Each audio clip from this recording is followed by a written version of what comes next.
Hey, rail fans and model railroaders, welcome back to another episode of Getting Back on Track with Steve. So once again, I'm here flying solo. Roxy's busy with family things this week, but the things I have to do, I don't need a whole lot of supervision, I don't think, but we'll soon see. So I'm going to be left to my own devices for the camera work and setting everything up, and hopefully I'll be able to manage it without her. It's going to be rough. So this week, as we talked previous episode, we're going to start working on building a bridge. So what I have is a Walthers. It's a double track bridge, and this one's modernized, so you should be able to run double stack well cars underneath it, no problem. So this ought to be a really nice addition that we're going to have. We're going to put it up underneath the area where we have the river falls. So let's go ahead and break into this kit and let's see how well I do, because I haven't built a model since I was a kid. So this should be interesting. Come along and let's see how it goes. So this is the area that we're looking at, as we're calling the River Falls area. So I've noted that between this riser here and here, we have about 16 inches. So what we're going to do is we're going to end up cutting this out around the top and being able to drop this down, and then the bridge that we're building will be able to go across this gorge that we're creating right here. So here we'll be able to use foam to create a nice canyon gorge with raging waters just ripping down it, cascading into the river here. So I think that's going to look great, and I think this is the perfect bridge to fit in right here. So now we can go ahead and start building. I had originally wanted to 3D print this bridge, and a lot of you know that I have a 3D printer, and I had a video earlier of a type of bridge, girder bridge, that I had printed, but it's not really the style I wanted for this area. I wanted something a bit more dramatic looking. Unfortunately, as I went and looked at all my usual sources, I couldn't find any STL files for a double track bridge that looked like this. So I elected to buy a Walthers bridge and go ahead and assemble it. Looking into the box, as you can see, there's some decals for signage. That looks pretty normal to what I'm used to from previous models as a kid. You open it up and you got the instructions, and you've got a whole lot of parts attached to sprues. So as I started looking through here, trying to identify parts, it's pretty vague with the instructions of the parts, but when you look here, I noticed, there's part numbers right next to each of the parts. So now you can identify from the instructions a part number and what those parts are precisely. It's a good job, Walthers. Also noted the instructions were pretty clear showing the part numbers. However, what was not clear was how many of the parts would attach and what the exact attachment points were. So this was going to take a little bit of trial and error trying to figure it out. So first thing we needed to do was identify the parts and get them off the sprues. So I went ahead and placed a piece of tape down on the mat and then put a part number on each piece of tape and laid the parts next to it as we cut them off the sprues. This way I didn't have to keep re-identifying them as I went. Another great improvement to this hobby is the glue itself. So gone are the days where you had a tube of glue and used a toothpick method to precisely place your glue. Today's glue has a precision tip on it, so you can apply the glue precisely and accurate with less of a mess. I think this is really a great improvement. Once I figured out the build sequence and the placement of parts, it was really off to the races. I did notice these individual parts seemed pretty flimsy when I started, but I noticed once you got parts together and you put the two halves together here, it really got quite a bit stiffer. So I think it's going to be a pretty solid model once we get everything done. What's really important is to make sure that all the parts are firmly and securely together without gaps.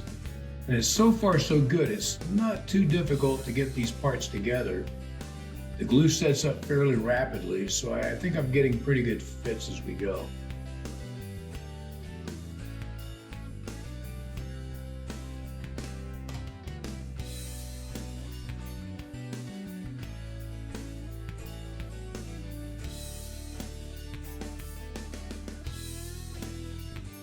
So a big help here is to use these building blocks and the clothespins. These small clothespins are great for closing up gaps. You can add additional glue if you need to fill gaps and get them down tight.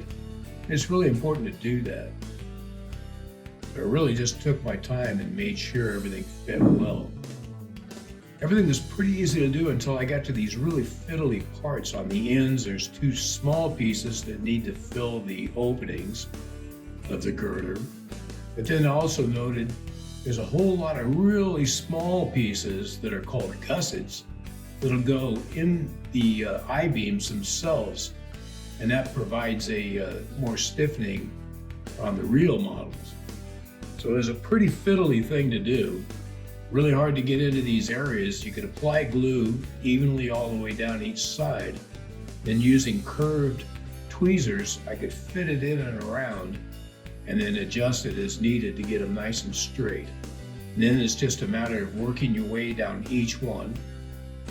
Being as I'm right-handed, I went ahead and did all of them facing one way, then flipped it around and did the same thing again. So far so good. Everything seems to be fitting up okay. I'm able to get them in there okay, so it's pretty good assembly process, I think. I'm getting more comfortable with it as I'm building, so this is a good model. And here we have the two halves complete. And that was the basics of the build.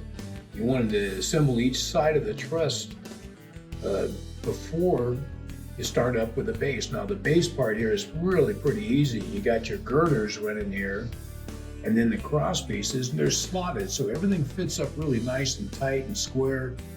You just need to make sure you're building on a flat surface, so it's a nice flat surface when you get done to run your tracks on. So I went ahead and used a piece of Luan panel and then let it set for a while, exactly that, so it's nice and flat. And once that was done, I could come in, attach the two sides to the girder bridge, and start putting the cross pieces in place.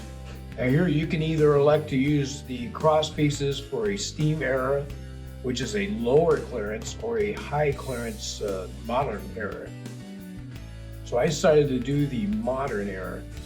Here you put the cross pieces in, only knocked a couple of spots off, had to reattach, but here it is, the finished product. I think it looks pretty doggone good, and it's really solid. So I think this is going to work out really well. And from here, I can go ahead and prime this bridge and go to work on detailing it. I can get some rust areas and get the color right, and then go ahead and put my decals on it. I think it's going to look pretty good when it's done. And we go back over to the layout, and we can put it in place to get an idea of what this will look like for this area. And I think it's going to be pretty nice. I think it's a great focal point for the layout. So from here we can start planning the gorge area and getting a canyon and waterfall feature all set up.